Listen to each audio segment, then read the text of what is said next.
Yeah. The cool thing about the benefits piece to hourly billing is that we can just debunk all of it because I don't think that there's any world where hourly billing is beneficial to anybody, both on the agency side and the client side. I just don't think there's any benefits to it. You only pay for hours logged, which they could have done anything in Yeah, the Mhm. hours they've logged. So I totally disagree. my I, the best way I've heard it phrased is that people always say like you got to pay for their time. Like the time is the thing. Say okay, so if I was organizing your sock drawer, would you pay me my effective hourly rate of $100 and something per hour? No. Why? It's the same time. I'm the same person, and it's oh, because you're organizing my sock drawer. Exactly. The thing isn't valuable to you, but this other good work path. is. So Mm. that's the thing that you are getting. I Um, like that. Honestly, Um, I think there's a bunch of drawbacks, and actually, I don't think it's as controversial anymore, hourly billing, because I think that we've just moved past hourly billing as a standard, Everyone and that agrees. Yeah. everyone agrees. Yeah, yeah. and now the other ones are becoming more controversial, like value-based pricing, custom projects, productized retainer models, performance. Those are the ones that I think are more controversial. Yeah. Yeah, the other benefits they have are flexibility to adjust scope as needed. I guess that's true. But that's not something that the other models don't have necessarily. Some of them don't. But most of them, I think, have that flexibility and then transparency in how the time is spent. Not always true. It kind of depends on how Hmm. the agency or firm reports what's going on and the hours being spent doing it. So I don't know. I Hmm. feel like they're a little disingenuous with the benefits, personally. Definitely. I mean, I can think of plenty of times where I've had ideas out on walks, and then you run into the conundrum of, well, is the walk technically work? Or was it not? Or was me thinking about this in the shower? Was that technically work? Was the dream that I had where this illustration and creative concept came to me, was that work? Because if so, I'm just going to charge for 24 hours a day and say, I work all the time. Yeah. Right. Yeah, Right. totally. I think that if you're a SaaS startup and you're evaluating creative or marketing agencies and you come across one of those that charges on an hourly rate, they're like, oh, we'll just bill you a flat $100 an hour or whatever it is. Run. Immediate red flag, Yeah. because what that communicates is, hey, we're going to charge you $100 an hour so that we can pay our staff $50 an hour and then take the difference for no reason whatsoever. And we don't care about the outcomes. We don't care about how long it takes.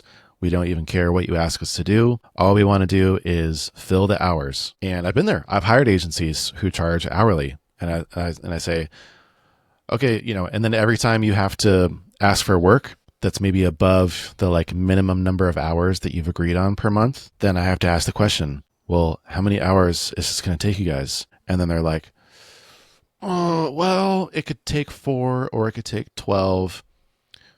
We'll see. That's not helpful. What do you mean?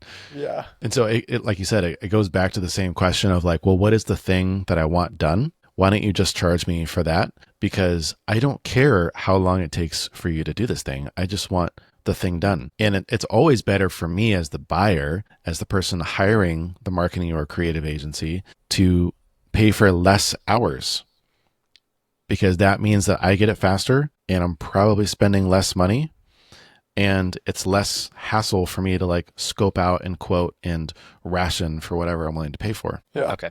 Yeah. I think that hourly billing is just, there are no benefits, only drawbacks. Yeah. The Next, nail is next, in the please. coffin. It's over. Okay, let's hit the next one, which is project based or like uh, productized, like custom pricing per item that we're working with. Is that kind of what we're looking for this one? Not necessarily. I think that this just means fixed scope for fixed price. Okay. And the price can vary because the little bit of like peeking behind the curtain, the best agencies that are the most lucrative are the ones that have divergent pricing for a convergent product or service that they do. For example, if I was just to sell brand identity services where I went through the same process regardless of the client, but then I was able to change the price of that service based on the client, and the amount of risk they were taking on and the level of complexity of their product, that would be the most lucrative model for an agency. But this could also be something that is far more transparent, where you have a set of deliverables that you provide a price for on your website, and you buy it the same way you would buy a box of crackers, where you know exactly what you're getting, and this is the end result that you can expect. Yeah, like productized. Yeah, fixed scope. Yeah, fixed cost.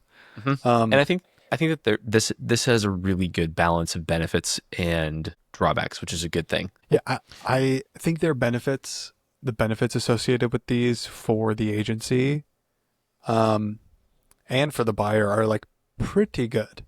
Like the ones listed, that this thing listed is, the exact cost up front. I like that, but also it doesn't come into account with sometimes projects change, or halfway through you realize you need this other page built or whatever, and that's going to change and cause a little bit of complication.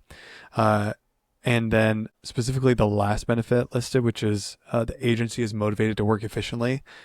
I pretty wholeheartedly agree with that. Like the agency is like, we know exactly how much we're getting. The longer it takes to do it, the less profit we have in this. So we need to get it done on a quick timeline. It benefits them. It benefits us. It just feels very positive. Yeah. There is a benefit on here that I think is interesting, which is easier to get budget approval. That's one that the AI listed, which I would push back on that. I think that it doesn't always make it the case, because like any other kind of product, like shoes, for example, you might have a budget for shoes. There's a lot of different variety when it comes to shoes, and it ends up becoming an emotional decision. And the same thing happens when you're buying creative services, because it might be easier to get you might have a set budget for it. As far as whether that is going to suffice your needs is a different story, because even within the example that I gave of brand identity design, there are people who charge in the tens of thousands of dollars for that. And then there are people that charge $3,000. And gauging which one is going to be a good fit for you becomes really hard. So I guess that's a good segue into some of the drawbacks, which is that gauging fit is really hard with these initial scoped out projects, especially if you've never worked together. Because I think that scoping in general is a very arduous task, because the agency wants to make sure that they are not they're not biting off more than they can chew. But client wants to make sure that they're actually going to get the thing that they want. And there's always a gap in understanding there that gradually closes as you work more and more together. But that leads to things like change orders or alterations in scope, and then you essentially get sucked into a similar cycle of, we thought we were going to pay this much, but when we actually discovered what the real problem was, we added on 2x what we were planning to spend initially, because it was so complex. I think. Yeah. Sorry, go ahead, Corey. I was just going to say, I love project-based. I think it's great. It's especially easy to get budget approval for, because it's like, here's what we're getting, here's what it costs. And that's an easy decision to pass on to someone else to make. But definitely one of the big drawbacks, one of the big downsides, is it kind of commoditizes the work in a way where, like, okay, well, can we find someone else to get this to do the same thing for like a little bit less? Because if it's the same thing, then why not? And it's definitely pretty rigid. Dang it. Well, I was gonna say, it's also the problem of like, don't ask a barber if you need a haircut. Like, he's always gonna say yes, right? And so if you go to someone and you're like, hey, we're thinking about doing this, and you only offer this, of course you're going to say yes, right? But maybe you actually could have made more money and done more productive, value-driven work if you said, I know you want this, but I think actually what you need is that. And then you can have a different conversation with maybe different deliverables.